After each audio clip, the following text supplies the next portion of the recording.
this lesson, we're going to talk about Chapter 5, Jesus' Requirements. Are you a true disciple of Jesus? In a nationwide survey, included interviews with pastors and other church leaders, as well as hundreds of adults who regularly attend church services and programs, 4 out of 10 said that they had a saving and committed faith in Jesus Christ. But not one of the adults and leaders interviewed had the goal of being a committed follower of Jesus Christ or to make disciples. Isn't that pathetic? But it's so common. Greg Ogden said, "We are afraid that if we ask too much of people, that they'll stop coming to church." Well, that's probably part of the problem. We don't want to discourage anyone from coming. So we start with a low bar and try to entice people by increments of commitment, hoping that they can raise the bar to the ultimate command of making disciples. Luke chapter 9, verse 23 says, "If anyone wishes to come after me, he must deny himself, take up the cross daily, and follow me." That's what Jesus said. And if you follow him, you do what he said. Christ commanded us to take the cross of self-sacrifice and self-denial. He intends us to relinquish our personal goals, desires, and dreams in conformity to God's will to build his kingdom. Romans chapter 12, verse 1 says, "Therefore I urge you, brethren, by the mercies of God, that you present your bodies a living sacrifice, acceptable to God, which is your spiritual service of worship."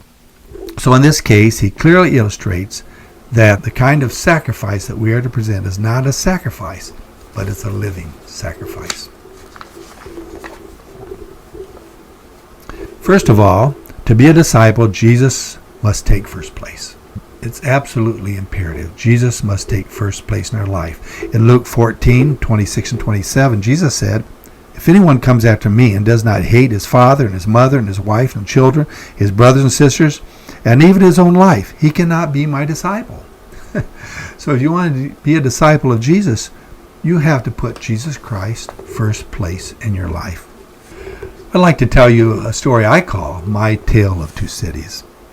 A number of years ago, we decided to leave the ministry that we were in Baraboo, Wisconsin, and we decided to go to Chicago area.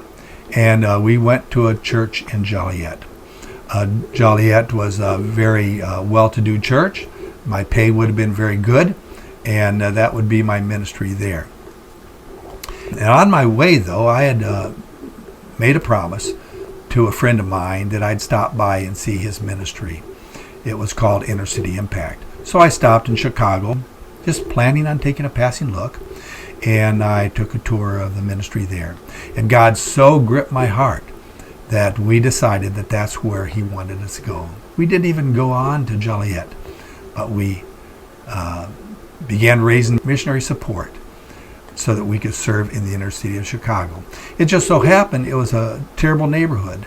Humboldt Park was one of the worst neighborhoods of the city, and that's where we would live, and that's where we would raise our kids. Were we afraid? No, not really, because we believe that God called us there. So that's where we raised our kids. Well, lo and behold, we served there for a number of years, and after that we served in a church in that local area as well for another 13 years. And all 4 of my children became urban missionaries. In fact, my older son started a church in that area. And then my other son joined him, and both are pastors to this day at that church, Reborn Community Church in Chicago.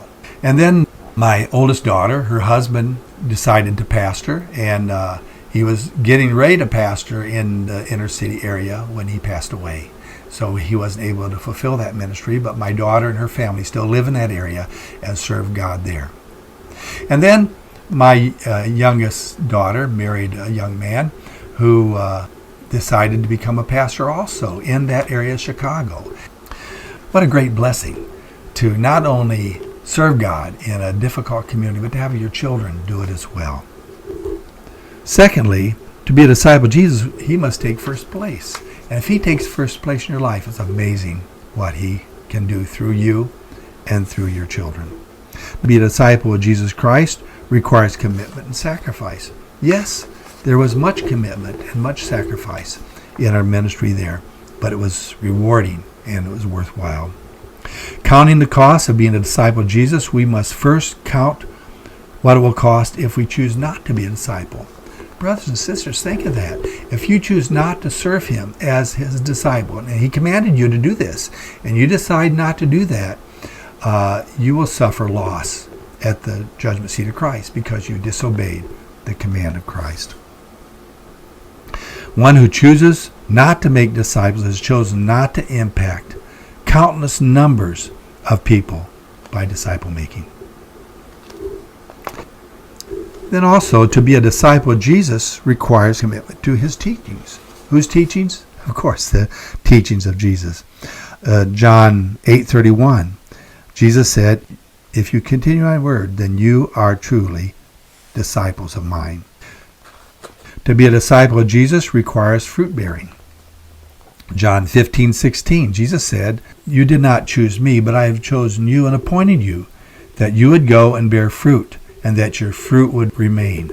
Fruit bearing is the natural byproduct of an obedient response to the teachings of Christ. Number 4, to be a disciple, Jesus requires love for the brethren. John 13:34 and 35, Jesus said, "A new commandment I give to you, that you love one another, even as I have loved you, and that you love one another. By this, men will know that you are my disciples, because you have love one for another." And then number 5, to be a disciple, Jesus requires commitment in fulfilling the Great Commission. Matthew chapter 28. Secondly, once the person becomes a disciple, he must begin the process of discipleship, which entails leading others to Christ, baptizing them, and helping them to grow spiritually. In other words, teach them to observe all that I command you. Chapter 6, the right choice, selecting a disciple who will flourish. How do you select a disciple, and who do you select? Well, you look for someone that will flourish, not someone that will just hang out with you for a little while and then go about their way. God does not necessarily direct you to disciple every person. He expects us to be selective. When I disciple someone, I set up requirements of who I'm looking for. And I use the acronym FATHER, F-A-T-H-E-R. Is the person that we're considering to disciple faithful? 2 Timothy 2:2 says, "The things which you have heard from me in the presence of many witnesses, entrust those to slothful men?" No, it says faithful men. And if you're a woman discipling people, you can use the mother qualities. The M would stand for maternal faithfulness. Really the same thing. The second letter in faithful is available. The person you're discipling has to be available. If he's not available, you're not getting very far in discipling him, right? He's got to be available to meet on a regular basis to disciple. If you're a woman, the O in mother would be obtainable. It's the same thing as being available. And then T is teachable. Is the person you're discipling teachable? If he's not teachable, you're not going to get very far. He may want to be teaching you or to share all he knows to impact you, and that's not what you're trying to do. You are the leader. You're the disciple maker, and the person you're discipling must be teachable. H stands for a heart for God. Does the person you're discipling, man or woman, have a heart for God? He or she have a desire to know God and to be like Jesus? The next one is for F-A-T-H-E, is eager to serve.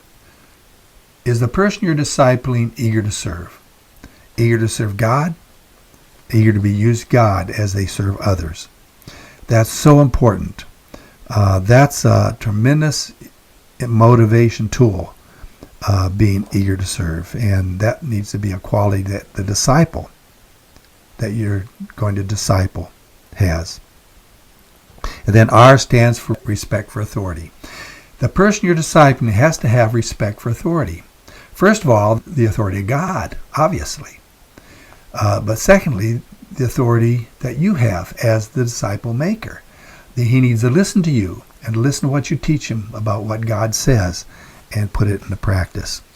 So how do I know if I'm qualified to disciple a person? Well, do you have the father qualities? Or if you're a woman, do you have the mother qualities? And if you don't, ask God to help you develop those qualities in your life. You know, brothers and sisters, you can change the landscape of eternity. Discipling others is one of the most rewarding ministries that one can ever undertake. Every person we lead to Christ and every person we disciple can change eternity. As each one grows and serves God, he will in turn contribute to the charge to become the new convert or new disciple, and he can spend his life in service to God.